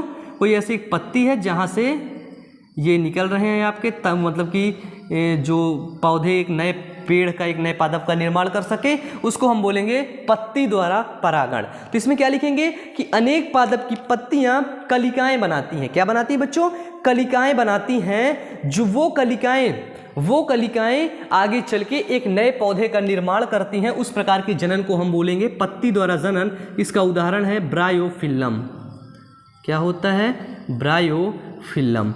तो अपनी बुक थोड़ा सा खोलना, बुक में इसके बारे में लिखा हुआ है। यदि आप लोग अभी नहीं लिख रहे हो तो बुक में लिखना। लेकिन मेरी सजेशन तो यही है कि जो मैं डिफिनीशन आपको बता रहा हूँ, ये डिफिनीशन आप लोग अभी से लिखते चलो। ठीक है, इतना समझ में आया ना प्राकृतिक कायिक जनन के टाइप्स? इसको आप लिखे होंगे, नोट्स बहुत प्यारी लग रही होगी। इसके बाद जो कृत्रिम कायिक जनन होता है, कृत्रिम कायिक जनन मतलब ऐसा जनन जो मनुष्यों द्वारा वो प्रयोगशाला में उत्पन्न किया जाता है, उसको हम बोलते हैं कृत्रिम कायिक जनन। अब कृत्रिम कायिक जनन चार मतलब कि रूपों द्वारा होता है। नंबर 1 कलम द्वारा, मतलब कि कोई एक पादप है उसका हम कलम बनाते हैं। क्या करते हैं? कलम बनाते हैं, लाइक ऐसे। फिर वही कलम को हम उगाते हैं, एक नया पौधा बन जाता है, तो उसको हम बोलते हैं कलम द्वारा कायिक जनन। कलम द्वारा जैसे क्या होता है आपका? कलम द्वारा हो गया जैसे आपका हो गया गुलाब हो गया, और क्या होता है? कलम द्वारा होता है गुलाब हो गया, नींबू हो गया, है ना, आदि हो गया। जो नींबू होता है ना, आप लोग देखोगे जो नींबू होता है वो कलम द्वारा ही होता है। मतलब कि नींबू की जो हम लोग कलम करते हैं, इसके बाद उससे एक नया पौधे का निर्माण होता है, उसको हम बोलते हैं कलम द्वारा नया पौधे का निर्माण होना। ठीक है, अब हम लोग देखते हैं नेक्स्ट है इसमें का दाब द्वारा। दाब का मतलब क्या होता है कि कोई पौधा है, पौधे की जो तना है या जड़ है उसको हम दाब देते हैं। मतलब कि दाब द्वारा मतलब कि क्या बोल सकते हैं इसको, कि मिट्टी के अंदर उसको दाब देते हैं। जैसे ये है, ये पौधे का तना है, इतना भाग हमने दाब दिया, इतना भाग हमने मिट्टी से ये देखिए ऐसे दाब दिया। जब हम इतना दाबेंगे ना तो ये जो पौधा आगे का भाग होगा ना वो एक नए पौधे का निर्माण करेगा, उसको हम बोलेंगे दाब द्वारा कायिक जनन। ठीक है, इसके उदाहरण क्या क्या हैं? दाब द्वारा कायिक जनन के उदाहरण है आपके, जैसे हो गया मनी प्लांट हो गया आपका, क्या हो गया बच्चों? मनी प्लांट हो गया, शकरकंद हो गया, बेला हो गया, आदि हो गया। ठीक है, तो ये है आपके कायिक जनन। और वो हो गया रोपण द्वारा, कलिका द्वारा, मतलब कि जब हम किसी पौधे को रोपित कर देते हैं तो उसमें एक नए नए स्टेम आ जाते हैं, नई नई कलिकाएं आ जाती हैं, फिर उन कलिकाओं को लेकर के नया पौधे का निर्माण करते हैं, रोपण द्वारा कायिक जनन। इसके बाद कलिका द्वारा, मतलब कि कोई पेड़ लाते हैं, उसकी कलिकाएं निकलती हैं छोटी छोटी, उनको हम लगाते हैं, उससे एक नया पेड़ बन जाता है, उसको बोलते हैं कलिका द्वारा कायिक जनन। ठीक है, इसके बारे में आप लोग थोड़ा सा लिख लीजिएगा और इसके बारे में डिटेल से लिखिएगा अगर बोर्ड एग्जाम में पूछा जाता है तो। ठीक है, अब आप लोग पूरा समझ चुके हैं कि अलैंगिक जनन क्या होता है, क्या होता है। अब मैं भी पूरी तरह से थक चुका हूं पढ़ा पढ़ा के। ठीक है, अब तो आपको क्या करना है, वीडियो को लाइक करना है यार। ठीक है, लाइक वाइक करते चलो, तुम लोग लाइक नहीं करते, बहुत दिक्कत होती, बहुत उलझन हुआ करती यार, रिस्पॉन्स अच्छा ना है तो पता है कितनी मेहनत लगती पढ़ाने में। बाकी मैं कर रहा हूँ, मुझे कोई दिक्कत नहीं है ना। एक वीडियो में है ना, एक ही वीडियो में पूरा चैप्टर क्लियर करवाना मतलब थोड़ा सा है ना वो रहता है, रिक्सी काम होता है ना। अब अगर मैं इसी को पार्ट पार्ट में करता तो सोचो मैं भी थोड़ा सा रेस्ट कर लेता, है ना, मैं भी रेस्ट करता आराम से, 1-2 दिन में ख़त्म करवा देता, लेकिन ऐसे नहीं करता मैं। ठीक है, पार्ट पार्ट वाला मतलब बहुत टाइम लग जाता है, फिर उसमें एक वीडियो कराओ पूरा चैप्टर ख़त्म करवाओ। ठीक है, अब आप अलैंगिक जनन के बारे में पूरा बेहतर अच्छे तरीके से पढ़ चुके हैं। ठीक है, अब हम लोग पढ़ेंगे लैंगिक जनन के बारे में, लैंगिक जनन की विधियों के बारे में, लैंगिक जनन के प्रकार के बारे में। ठीक है, तो देखिए लैंगिक जनन क्या होता है। अभी आपने समझा कि इस जनन के लिए, जो लैंगिक जनन होता है, इस जनन के लिए 2 विपरीत जनकों की आवश्यकता होती है और साथ ही लैंगिक अंगों की आवश्यकता होती है। क्या होती है?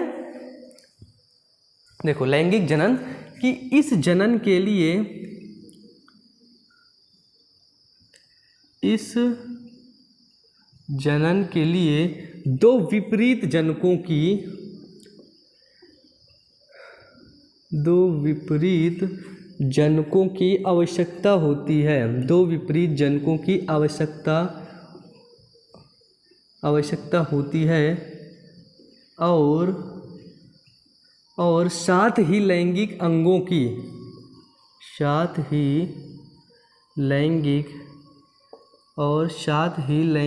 अंगों की भी आवश्यकता होती है, साथ ही लैंगिक अंगों की भी आवश्यकता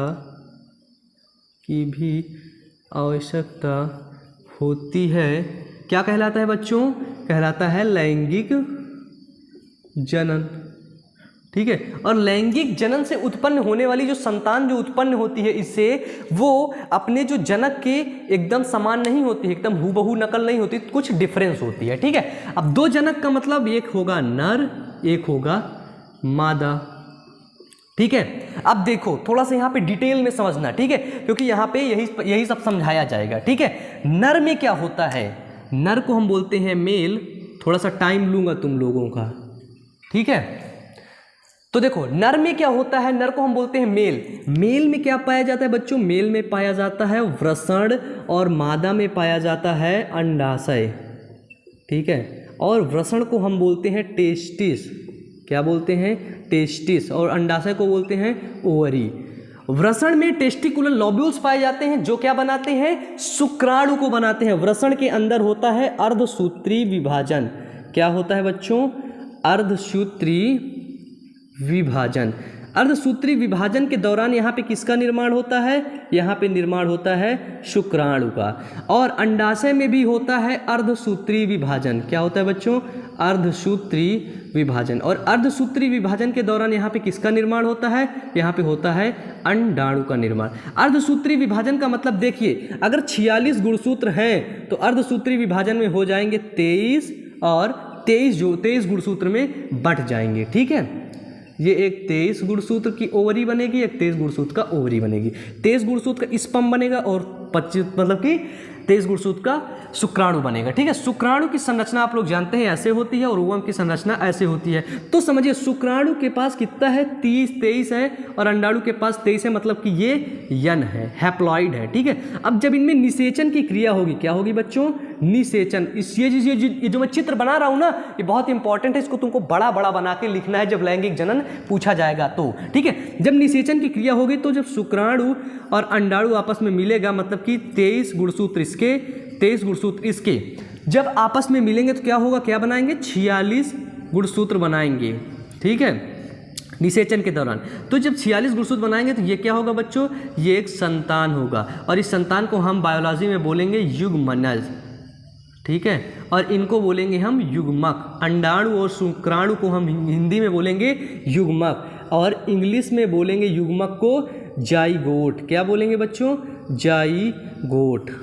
ठीक है, समझ गए ना, समझ गए, बताओ, नहीं समझे, समझ गए। ठीक है, तो देखो यहाँ पे क्या होता है, अर्धसूत्री विभाजन के दौरान गुणसूत्र का विभाजन हो जाता है, इसके बाद से नए संतान का निर्माण हो जाता है। अब देखो एक बात मतलब बहुत प्यारी सी बात कि मैं मतलब कि बायो अमन आपको अंडाशय मतलब कि वो क्या बोलते हैं इसको, नर भाग में निषेचन मतलब कि वृषण है ना, वृषण और शुक्राणु का ये जो शुक्राणु का निर्माण होने की जो प्रक्रिया है ना आपके इस चैप्टर में है, उसको पढ़ना पड़ेगा। ठीक है, तो उसका मैं एक पर्सनली वीडियो बनाया हुआ हूँ। ठीक है, वो चैनल पे अपलोड है। तो मैं क्या करूँगा, इस वीडियो के नीचे डिस्क्रिप्शन पे उस वीडियो का लिंक दे दूंगा, शुक्राणु की संरचना और इसके बाद दूसरा है अंडाणु की संरचना। ठीक है, यहाँ पे मैं डिटेल से नहीं पढ़ाऊंगा, नहीं लेक्चर बहुत लंबा हो जाएगा। ठीक है, अंडाणु की संरचना, तो तुम लोग अगर शुक्राणु और अंडाणु की संरचना अभी देख लेते हो ना, तो अभी देखोगे तो जो मैं वहाँ पे पढ़ाया हूँ उसी को नोट्स के रूप में बना लोगे। वहाँ मैं फुल डिटेल में पढ़ाया हूँ कि शुक्राणु कैसे बनता है, कैसे एक बच्चे का निर्माण होता है। ठीक है, तो उन दोनों वीडियोस का लिंक नीचे डिस्क्रिप्शन बॉक्स में मैं दे दूंगा। ठीक है, इसके बाद मेरा बायो अमन मोटिवेशन वाले चैनल का भी लिंक नीचे रहेगा। ठीक है, तो आपको क्या करना है, सुनिए अभी ही, जस्ट अभी इसको वीडियो को काटिए और जो शुक्राणु की संरचना है उसको देखिए और जो अंडाणु के बारे में बताया हूँ कि अंडाणु जनन कैसे होता है, ओजेनेसिस कैसे होता है, शुक्र जनन कैसे होता है, इस वीडियो को आप लोग जरूर देखिए, अभी देखिए।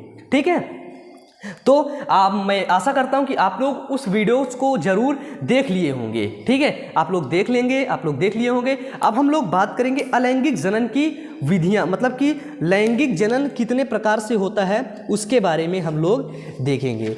ठीक है बच्चों, तो चलिए आगे देखते हैं।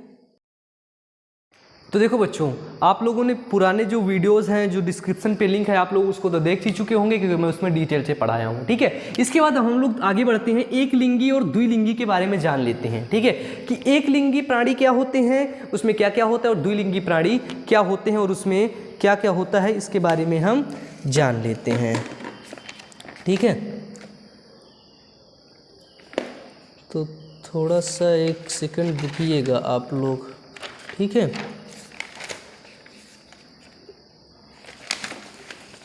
हाँ सही पढ़ रहे हैं हम लोग। मैं देख रहा था कि मैं तुम लोगों को कहीं बाहर से तो नहीं कुछ है ना, कुछ अलग तो नहीं पढ़ा दे रहा हूँ बार बार वही चीज़ें।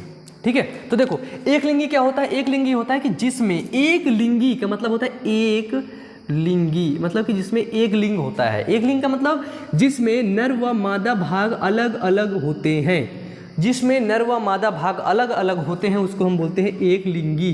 जैसे ये हुआ मेल और ये हुआ मेल और ये हुआ फीमेल, मतलब कि मेल की शादी फीमेल के साथ हुई।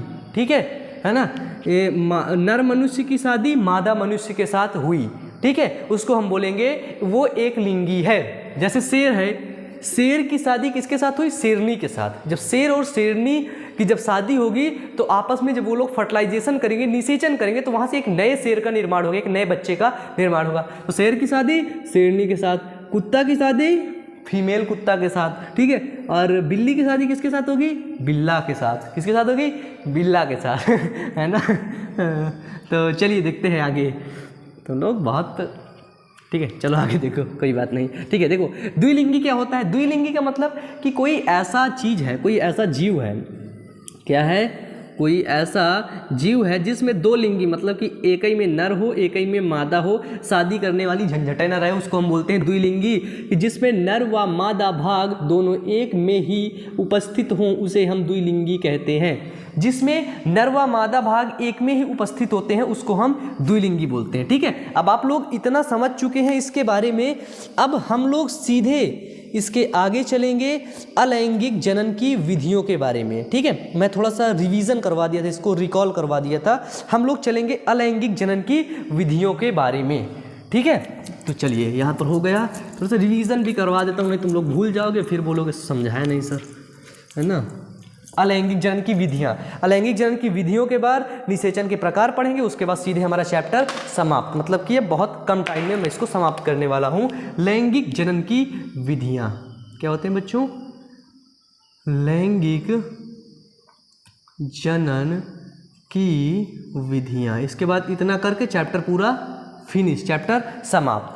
ठीक है, तो देखिए जो लैंगिक जनन होता है इसकी 3 विधियां होती हैं। लैंगिक जनन में आपको पता है क्या होता है? सबसे पहले होता है निषेचन। निषेचन पूर्व घटनाएं। क्या होता है बच्चों? निषेचन पूर्व घटनाएं। ठीक है, मतलब कि निषेचन से पहले जो स्पर्म है, अंडाणु है या शुक्राणु है वो बनेगा निषेचन से पूर्व। ठीक है, निषेचन से पूर्व शुक्राणु या अंडाणु जो होगा वो बनेगा, इसके बाद वो आपस में मिलेगा जिसको हम बोलते हैं निषेचन। और निषेचन में जब आपस में शुक्राणु अंडाणु मिल जाएगा तो होगा निषेचन पश्च घटनाएं, उसको बोलेंगे। ठीक है, क्या बोलेंगे बच्चों? निषेचन पश्च घटनाएं। ठीक है, इतना ही पढ़ के चैप्टर पूरा समाप्त हो जाएगा। तो अब हम लोग सबसे पहले टॉपिक की ओर चलेंगे, निषेचन पूर्व घटनाएं क्या होती हैं। ठीक है, तो देखिए यहाँ पे मैं आपका टाइम नहीं लूँगा ज़्यादा। ठीक है, जो मैं नोट्स बनाया हूँ वही नोट्स से मैं तुम लोगों को पढ़ा दूंगा और तुम लोग अपने नोट्स में लिख लेना। ठीक है, तो देखो निषेचन पूर्व घटनाएं क्या होती हैं।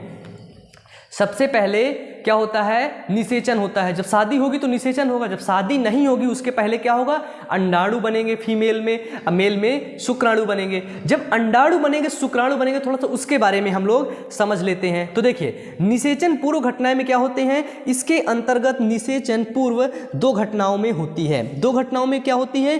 पहले होता है युग्मक जनन, दूसरा होता है युग्मक स्थानांतरण। क्या होता है बच्चों? पहला होता है युग्मक जनन और दूसरा होता है युग्मक स्थानांतरण। ठीक है, अब देखिए यहाँ पे मैं लिखते हुए चलता हूँ। ठीक है, निषेचन पूर्व घटनाओं में 2 चीज़ होती है। पहला होता है युग्मक जनन। क्या होता है बच्चों? पहला होता है युग्मक जनन और दूसरा होता है युग्मक स्थानांतरण। ठीक है, युग्मक जनन का मतलब क्या होता है कि युग्मक अपने आप को बनाता है। ठीक है, अपने आप को क्योर करता है, अपने आप को श्योर करता है, अपने आप को बनाता है। तो देखिए युग्मक जनन जो होता है इसकी 3 विधियां हैं। कितनी विधियां बच्चों? 3 विधियां। पहली है समयुग्मकी। क्या बोलते हैं इसको हम? इसको हम बोलते हैं समयुग्मकी। दूसरे को बोलते हैं हम असमयुग्मकी, समयुग्मकी, असमयुग्मकी और तीसरों को हम बोलते हैं विषम युग्मकी। क्या बोलते हैं बच्चों? विषम युग्मकी। ठीक है ना।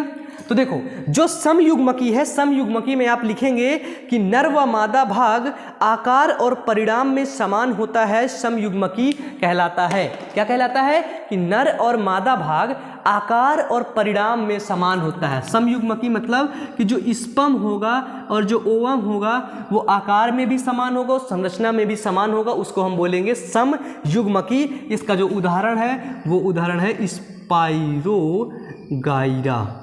क्या है? स्पाइरोगाइरा। समयुग्मकी समझ गए ना क्या होता है कि नर व मादा भाग आकार और परिणाम में समान हो, ऐसा जनन या ऐसा युग्मक जिसमें नर व मादा भाग आपस में समान हो। वो देखिए बिल्कुल समान है। ठीक है, ये आपका नर है, ये आपका मेल है और ये आपका फीमेल है। ठीक है, ये आपस में समान है। अब देखते हैं असमयुग्मकी क्या होता है कि दोनों नर व मादा भाग बाह्य आकार में समान तथा परिणाम में भिन्न भिन्न हों। मतलब कि लिखिए कि दोनों नर व मादा भाग बाह्य आकार में समान। बाह्य आकार मतलब कि ये देखिए गोलाई में ये समान होगा। ठीक है, ये देखिए बाह्य आकार मतलब देखने में दोनों गोला लग रहा है ना। देखने में दोनों गोला लग रहा है, ये मेल है और ये फीमेल है, ठीक है। मतलब कि बाह्य आकार में समान होगा लेकिन अंदर से लेकिन परिणाम से भिन्न भिन्न होगा, तो उसे हम असमयुग्मकी बोल देंगे। इसका जो उदाहरण है वो है क्लाइडोमोनास। क्या है बच्चों? क्लाइडोमोनास, ठीक है। थोड़ा सा तुम लोग भी कुछ करो, समझ लो यहाँ पे, ठीक है। बाद में चाहे अपने मन से लिख लेना, ठीक है। और नोट्स की बात होगी तो मैं नोट्स भी प्रोवाइड करवा दूंगा जितना मेरे पास है, ठीक है। तो देखो अब इतिहास समझ गए, समयुग्मकी क्या है, असमयुग्मकी क्या है। अब समझ लो विषम युग्मकी क्या है। विषम का मतलब क्या होता है कि ऐसा युग्मक जिसमें नर व मादा भाग दोनों भिन्न भिन्न हों। विषम युग्मकी का मतलब लिख देता हूं कि ऐसा युग्मक जिसमें नर व मादा भाग, ऐसा युग्मक जिसमें नर व मादा भाग अलग अलग हो, नर व मादा भाग दोनों भिन्न भिन्न हों, नर व मादा भाग दोनों भिन्न भिन्न हों, तो इस प्रकार की युग्मक को हम विषम युग्मकी कहते हैं। तो विषम युग्मकी भिन्न भिन्न हों, विषम युग्मकी कहलाता है, ठीक है। सेंटेंस भी थोड़ा सा मिलाना चाहिए, विषम युग्मकी कहलाता है। अब आप समझ गए समयुग्मकी क्या है कि जिसमें समान हो, आकार और परिणाम दोनों समान हो। विषम युग्मकी क्या है कि जिसमें आकार समान हो लेकिन परिणाम भिन्न भिन्न हो, ठीक है। अब असम युग्मकी। अब विषम युग्मकी क्या बोलता है कि ऐसा युग्मक जिसमें नर और मादा दोनों भिन्न भिन्न हो। जैसे जो मानव, इसका उदाहरण जो होगा, जैसे वो होगा मानव। मानव में क्या होता है, एक क्या होता है, एक होता है मेल और दूसरा क्या होता है, दूसरा होता है फीमेल, ठीक है, आप लोगों की तरह, ठीक है। अब मेल में क्या होता है, मेल में बनता है शुक्राणु। क्या बनता है? शुक्राणु। स्पर्मेटोजेनेसिस की क्रिया होती है, शुक्राणु बनता है। अब फीमेल में क्या बनता है? अंडाणु। ये देखो, ये यन है और ये भी यन है, ये देखो, ठीक है। कि इसमें देखो आकार भी अलग है और परिणाम भी अलग, दोनों अलग अलग होते हैं, उसको हम बोलते हैं विषम युग्मकी। जैसे मानव हो गया, कारा हो गया और कुत्ता हो गया, बिल्ली हो गया, है ना, बहुत ढेर सारी चीज़ें हो गई। समझ गए ना विषम युग्मकी क्या है? तो अगर पूछा जाए मनुष्य में जिस प्रकार का जनन होता है, मनुष्य किस युग्मकी में आता है, वो आएगा विषम युग्मकी में। समझ गए बच्चों विषम युग्मकी क्या है? समझ गए ना। अब हम लोग सीधे बात करते हैं निषेचन के बारे में। किसके बारे में? निषेचन के बारे में। देखिए एक कागज गिर गया मेरा, बस देखिए इसको मैं मिटा दे रहा हूं। तो इसको आपको क्या करना है, इसको आपको स्क्रीनशॉट ले लेना है, ठीक है। स्क्रीनशॉट लेके इसको रख लो अपने घर पे और याद भी कर लो, ठीक है। याद करते चलो सारी चीज़ों को। तो यहाँ पे मैं उदाहरण भी लिखे दे रहा हूँ, ठीक है। इसका भी स्क्रीनशॉट ले लेना। उदाहरण है जैसे मानव, है ना, कारा आदि। मानव में क्या होता है, ये शुक्राणु है, ये अंडाणु है ना। समझ गए ना। चलो अब देखते हैं निषेचन क्या होता है। निषेचन क्या होता है कि जब नर और मादा युग्मक मिलते हैं, निषेचन में यहाँ लिखता हूँ कि जब नर व मादा युग्मक मिलते हैं, मादा युग्मक मिलते हैं, तो वह एक युग्मनस का निर्माण करते हैं। आप लोगों ने देखा होगा युग्मनस का निर्माण करते हैं, तो वह एक युग्मनस का निर्माण करते हैं, ठीक है। जब नर और मादा युग्मक आपस में मिलते हैं तो एक युग्मनस का निर्माण करते हैं और यह द्विगुणित होता है। और यह युग्मनस जो होता है ना बच्चों, वो द्विगुणित होता है। द्विगुणित का मतलब क्या होता है? मतलब कि डुअल हेलिक्स होता है, द्विगुणित होता है, मतलब डेप्लॉयड होता है, ठीक है। 23 गुणसूत्र स्पर्म के और 23 गुणसूत्र ओवम के मिलके क्या बना लेगा? द्विगुणित बना लेगा, 46 गुणसूत्र, ठीक है। समझ आया? अब देखो तो यही युग्मक द्विगुणित होता है, क्या कहलाता है बच्चों? निषेचन कहलाता है। निषेचन की आपकी हो गई ये डिफिनीशन, निषेचन कहलाता है। ये हो गई निषेचन। जैसे हो गया मनुष्य, कुत्ता, आदि। समझ गया निषेचन क्या होता है? अब देखो, जब जो निषेचन हो गया, निषेचन तुम समझ गए, स्क्रीनशॉट ले लो इसका, ले लिए। अब देखो, अब हम थोड़ा सा देख लेते हैं अनिषेक क्या होता है। अनिषेक क्या होता है? अनिषेक आपके चैप्टर पे है, ठीक है, 2 नंबर पे पूछा जाता है अनिषेक, ठीक है। अनिषेक क्या होता है कि कुछ जीव जैसे मधुमक्खी, छिपकली, कुछ जीव जैसे मधुमक्खी, छिपकली, इनमें बिना निषेचन के ही संतान उत्पन्न हो जाती है, इसको हम अनिषेक जनन कहते हैं। अनिषेक जनन क्या होता है कि कुछ जीवों में बिना निषेचन के, कुछ जीवों में बिना निषेचन के संतान उत्पन्न हो जाती है, बिना निषेचन के संतान उत्पन्न हो जाती है, अनिषेक जनन कहलाते हैं, ठीक है, अनिषेक जनन कहलाते हैं। उदाहरण जैसे हो गया आपका, उदाहरण क्या हो गया? जैसे आपका हो गया मधुमक्खी हो गया, छिपकली हो गई, ठीक है। अब पूछा जाएगा कि मधुमक्खी में कौन सा जनन होता है, ठीक है, छिपकली में, तो आप लोग क्या बताएंगे? अनिषेक जनन, ठीक है। अनिषेक जनन क्या होता है कि कुछ जीवों में, कुछ जीव ऐसे होते हैं जिनमें फर्टिलाइजेशन नहीं होता है, निषेचन नहीं होता है, बिना निषेचन के उसमें जो मतलब कि संतान होता है उत्पन्न हो जाता है, उसको हम बोलते हैं अनिषेक जनन, ठीक है। समझ गए अनिषेक जनन क्या होता है? अब हम लोग देखेंगे निषेचन के प्रकार, ठीक है। निषेचन के प्रकार को देख करके, इसका जो आपने स्क्रीनशॉट नहीं लिया तो इसका स्क्रीनशॉट ले लीजिए। अब हम लोग देखेंगे निषेचन के प्रकार। निषेचन के प्रकार को देखते ही हमारा ये चैप्टर खत्म होता है। क्या होता है बच्चों? खत्म होता है, ठीक है। हो गया, मिट गया।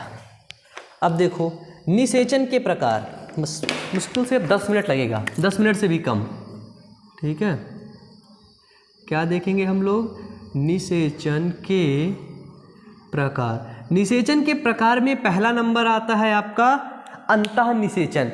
पहला आएगा आपका अंतः निषेचन, अंतः निषेचन। देखिए, जो निषेचन होता है जब नर और मादा युग्मक आपस में मिलते हैं तभी निषेचन होता है। तो निषेचन 2 प्रकार से होता है, एक होता है अंतः निषेचन, एक होता है बाह्य निषेचन। तो जो बच्चों अंतः निषेचन होता है, इसमें क्या होता है कि प्राणी के शरीर में अंदर होने वाले निषेचन को, मतलब कि लिखेंगे प्राणी के